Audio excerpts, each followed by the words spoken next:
Alright, microphone on. I'm gonna record a video.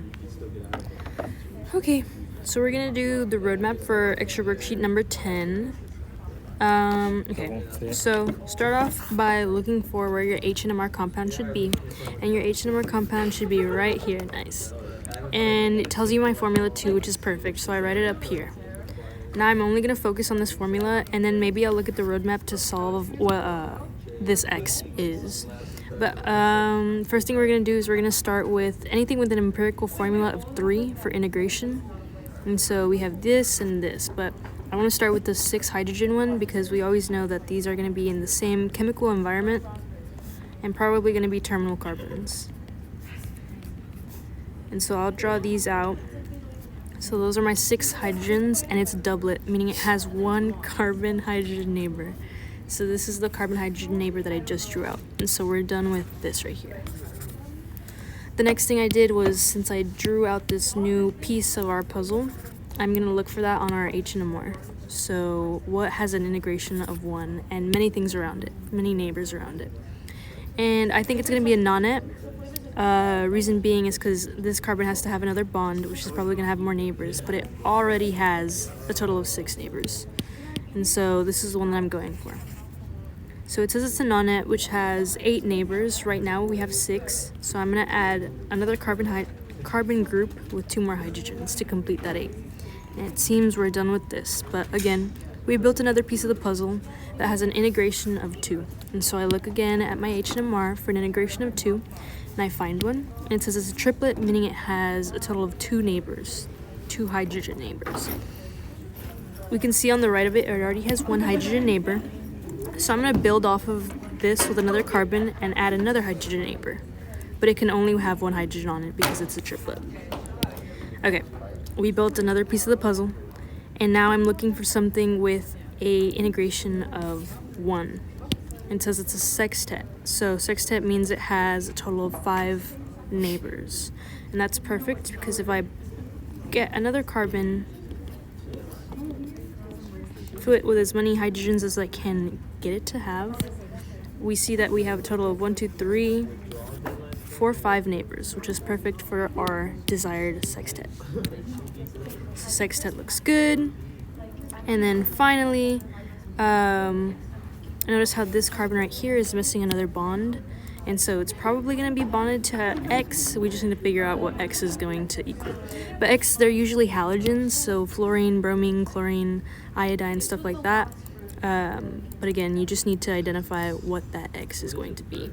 You can do that based off of the HNMR. But for right now, let me just make sure we have everything in our formula. We have a total of 1, 2, 3, 4, 5, 6 carbons, so that's perfect. And we have 1, 2, 3, 4, 5, 6, 7, 8, 9, 10, 11, 12, 13 hydrogens. So that's perfect as well. And then finally X, which let's look for what X is equal to. I look at my HNMR. I look for the arrows pointing to and away from the box. So this part won't really give us too much knowledge as to what is in this box right here. But there's a arrow pointing to it which uses SOCl. And so you know that SOCl uses alcohols and turns alcohols into chlorine.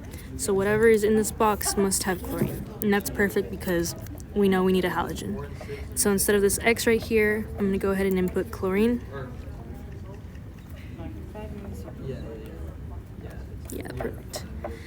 And then just final check. We know that whatever is right on an electronegative atom should be the most downfield, and then we were correct. So just a small little check. But we found our compound. Let's just make it look a little prettier. 1, 2, 3, 4, 5. 1, 2, 3, 4, 5. Right here. And right here. 1, 2, 3, 4, 5, 6. So I'll input that into our HNMR. We're into our box. And I'll start going with the roadmap. So again, I probably will start with this one since it's a little bit easier. We just know that SOCl will always turn alcohols into chlorines, so I'm going to replace the chlorine with an alcohol. Then I'll go down to this. So it's just H₂SO₄ by itself. You can do the mechanism for this, or you cannot do the mechanism for this. I think it's just easy to know that this is probably going to be elimination, and judging by the substitution of our alcohol, which is secondary alcohol, I think this is going to be E1. Okay, so E1, we know that we have to deprotonate a beta hydrogen, so I would label alpha and beta, because we know between alpha and beta, that's where we're going to have the double bond formation. Of course, always look for any rearrangements, but over here, rearrangements wouldn't change too much, so we'll leave it alone. And we'll get the most favorable alkene, which is deprotonating from the beta hydrogen to the right, and then therefore giving me this alkene. I'll go on with this one, although I know that you guys haven't seen what MCPBA is capable of. All that MCPBA does, and I'll go step by step, it makes epoxides, and it makes epoxides where the alkene is, and so the alkene is on these two carbons, and so your epoxide should be between these two carbons as well. So that's pretty much the first step. The second step in this reaction is just a nucleophile. So I'll actually spell it out. CH3, negative charge, and it'll attack the less substituted alkene, or the less sterically hindered one, which is probably going to be this one over here. Alrighty. So you can always highlight things to keep track of where you're putting your groups.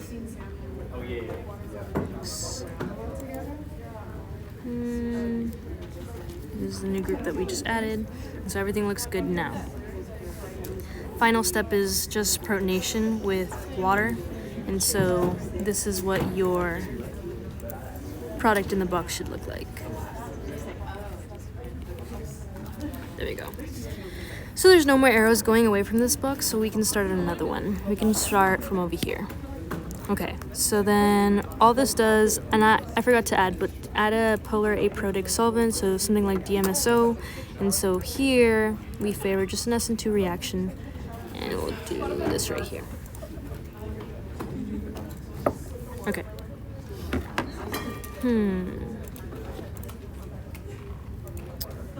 Okay. I'll go down because I'm not sure if we've ever dealt with this yet. Okay. I'll go down over here. So first step is just the deprotonation step. And so this is your product after a deprotonation step, step 1. And after step 2, which you just created a nucleophile, and now I'm giving you an electrophile. So step 2 is just pretty much an attack. So BR, connection to CH3, nucleophile attacks, electrophile, and leaving group leaves. And so this should be your product right here. Great. Let me do some quick research on just to make sure what H3O plus does, but I think it's an elimination. H3PO4 reaction with alcohol. Undergoes dehydration. Yeah. So it's an elimination reaction. Let me just make sure that it...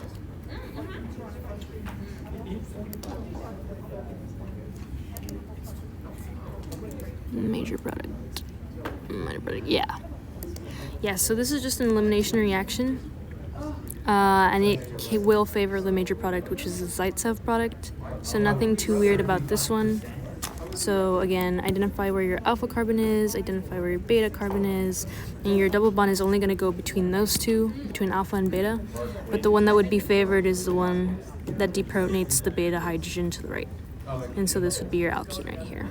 Again, I'm not sure if you guys know this for your exam, but just so that you have this box and you can continue on with the rest, I think that'll be good just because I know that you do know what to do with the rest of the reactants. Okay, next one. This should be kind of like an addition reaction. We're adding hydrogen and OH group to the double bond. And so, let me see. Honestly, can you do a rearrangement here? You could do a rearrangement here. Let's just practice the rearrangement. But I'm pretty sure I didn't mean to do that, but whatever. Let's practice the rearrangement.